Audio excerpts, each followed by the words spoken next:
REDOX, Part 2. Identifying redox reactions.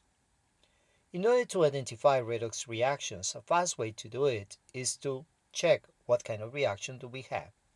If the reaction is combination, decomposition, single replacement, or combustion reaction, the most likely is that it's redox. If the reaction is double replacement or acid-base reaction, the most likely it won't be redox.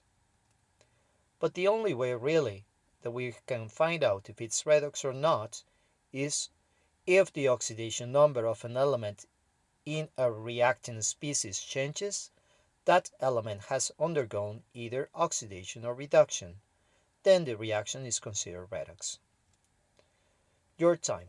Identify which of the following are redox, and if so, name the element oxidized and the element reduced, the oxidizing agent and the reducing agent. Stop the video, and when you're ready, play it back so you can compare your answers.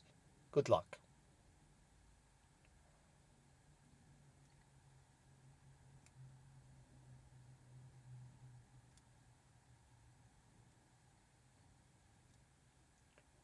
There are two ways to balance a redox equation. One of them is using oxidation number changes. The other one is using half reactions. Oxidation number changes is when you balance a redox equation by comparing the increases and decreases in oxidation numbers. Half reactions, you write and balance the oxidation and reduction half reactions separately before combining them in a balanced redox equation. In this video, we are going to concentrate on the first method, using oxidation number changes. There are 5 steps for that. The first one is assign oxidation number to all atoms in the equation. This is the example, and as we can see, iron will be positive 3 and oxygen negative 2. In the next molecule, we're going to have positive 2 and negative 2. And the next one is 0 for iron, and finally positive 4 and negative 2. Step number 2. Identify which atoms are oxidized and which atoms are reduced. As we can see, iron from positive 3 decreases to 0, so it is reduced. Carbon, in the other hand, from positive 2 increases to positive 4, so it is oxidized. Step number 3. Use a bracketing line to connect the atoms that undergo oxidation and reduction.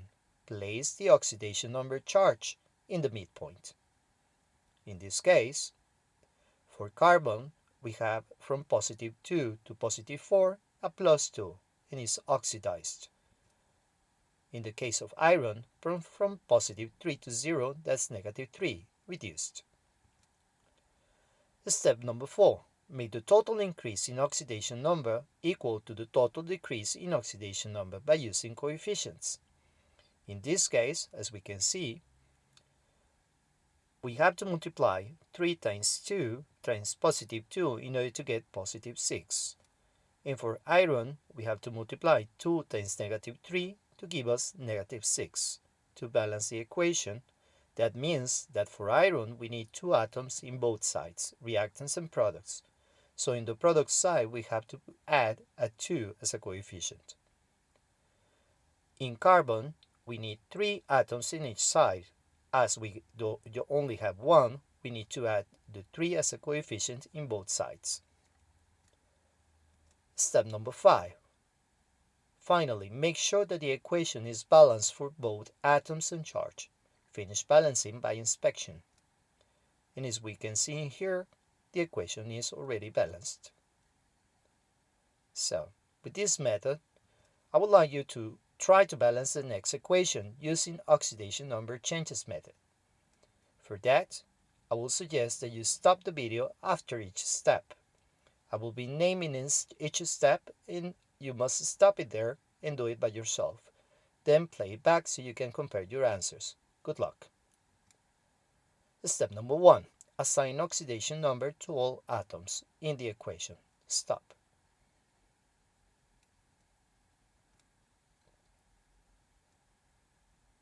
Step number 2. Identify which atoms are oxidized and which are reduced.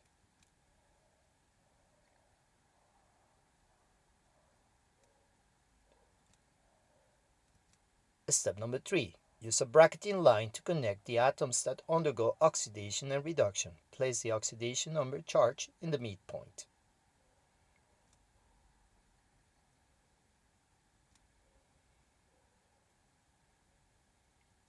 Step number 4. Make the total increase in oxidation number equal to the total decrease in oxidation number by using coefficients.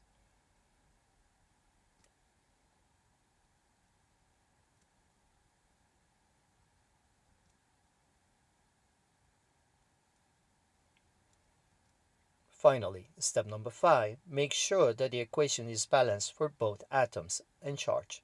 Finish balancing by inspection. As we can see here, we have 1 sodium, 1 chlorine, and 4 oxygens in both sides of the chemical equation. So the equation is balanced. Thank you for watching.